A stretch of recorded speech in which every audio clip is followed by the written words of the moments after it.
Thank you, Mr. President. Mr. President, ladies and gentlemen of the Senate, Senate File 2236 is a campaign transparency bill brought to us by the Campaign Ethics and Disclosure Board.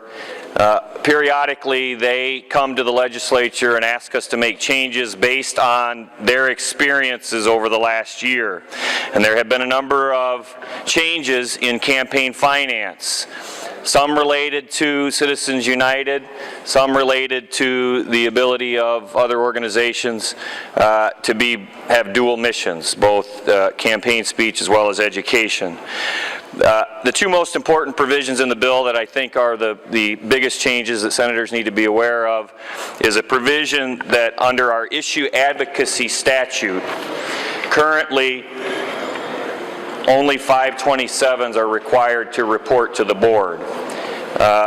We, in this bill, require 501c4s, C6s, and what's commonly known as super PACs who have a nexus in an Iowa race. So this does not apply to the presidential campaigns.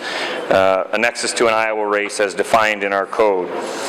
There's also a provision for robocalls or telephone calls in person to have attribution statements. There's been some experience in Iowa recently where those campaign techniques have not been identified, so we look at that. There's a provision that requires restricted donors who help pay for education trips that are legal, but no reporting requirement at present to report to the Ethics and Campaign Disclosure Board so that people are aware of that. There's also a provision for county redistricting record keeping. There's currently no requirement that the internal documents that led up to that decision be kept on record should the decisions that were made end up in a review process. There's currently no requirement to keep those records.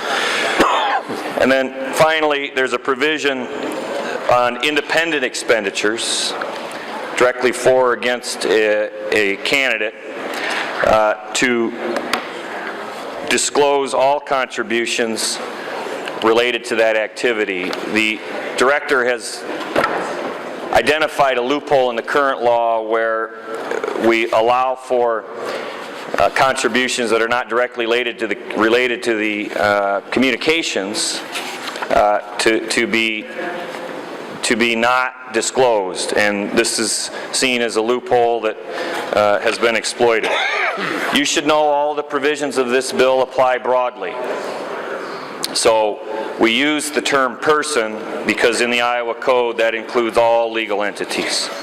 Unions, businesses, corporations, nonprofits, etc. So you'll see that reference throughout the chapter, throughout the bill. There are other minor provisions. I'd be happy to answer questions, Mr. President, if there are any.